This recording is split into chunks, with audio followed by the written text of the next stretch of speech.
ബസവനഗർ കൃതാസപുര ഇടവക ദേവാലയം പരിശുദ്ധ അമലോത്മാതാവിന് പ്രതിഷ്ഠിതമാക്കുന്ന ദേവാലയമാണ്. അതിൽ ദശാബ്ദി പ്രമാണിച്ച് രൂപകൽപ്പന ചെയ്ത അവർ ലേഡി ഓഫ് ബസവനഗറിന്റെ തിരുസ്വരൂപമാണത്. അവൻ പറയുന്നത് ചെയ്യുവിൻ എന്ന് പറയുന്ന തിരുവചനങ്ങൾ ഈ ദേശത്തിന് നന്മയാക്കാൻ ആഗ്രഹിച്ചുകൊണ്ട് ഈ ഇടവക പ്രചോദനമായിട്ട് സ്വീകരിച്ചിരിക്കുന്ന ഈ തിരുസ്വരൂപം 4000-ഓളം പരിശുദ്ധ അമ്മയുടെ തിരുസ്വരൂപങ്ങളുടെ പ്രദർശന എക്സിബിഷനിലേക്ക് ഈ രൂപവും തെരഞ്ഞെടുക്കപ്പെട്ടിട്ടുണ്ട് എന്നുള്ള കാര്യവും നിങ്ങളെ അറിയിക്കുന്നു.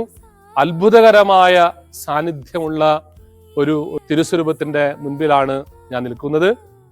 ഈ തിരുനാൾ ആഘോഷത്തിലേക്ക് നിങ്ങളെല്ലാവരെയും സ്നേഹപൂർവ്വം സ്വാഗതം ചെയ്യുന്നു. സെപ്റ്റംബർ 6-ാം തീയതി വൈകുന്നേരം 7:30 മണിക്ക് മണ്ഡ്യ രൂപത അധ്യക്ഷൻ മാ സെബാസ്റ്റ്യൻ എടയന്ത്രത്ത് പിതാവിന്റെ കാർമ്മികത്വത്തിലുള്ള തിരുബലി മധ്യയാണ് കുരിശു ചുംബനം ശുശ്രൂഷയും അതിനുശേഷമുള്ള തിരുപ്രദർശനവും അതിനുശേഷം നേർച്ചയും ഒരുക്കിയിരിക്കുന്നത്. മറ്റൊരു കാര്യം കൂടെ പ്രിയമുള്ളവരെ, ഈശോയുടെ കുരിശിന്റെ തിരുശേഷിപ്പ് അത് കുർബാന മധ്യേ ചുംബിക്കാനുള്ള അവസരം ഇവിടേക്ക് കടന്നു വരുന്ന എല്ലാ വിശ്വാസികൾക്കുണ്ടായിരിക്കും. സെപ്റ്റംബർ 7-ാം തീയതിയാണ് വാഴ്ത്തപ്പെട്ട കാർലോ അക്യൂത്തിസിനെ തിരുസഭ വിശുദ്ധനായിട്ട് പ്രഖ്യാപിക്കുക. അദ്ദേഹത്തിന്റെ തിരുശേഷിപ്പ് നമ്മുടെ ഇടവകയ്ക്ക് കിട്ടിയ വലിയൊരു ദാനമാണ്. ആ തിരുശേഷിപ്പ് ചുംബനത്തിന് അവസരവും ഈ 6-ാം തീയതി ശനിയാഴ്ച വൈകുന്നേരം ഉണ്ടായിരിക്കും.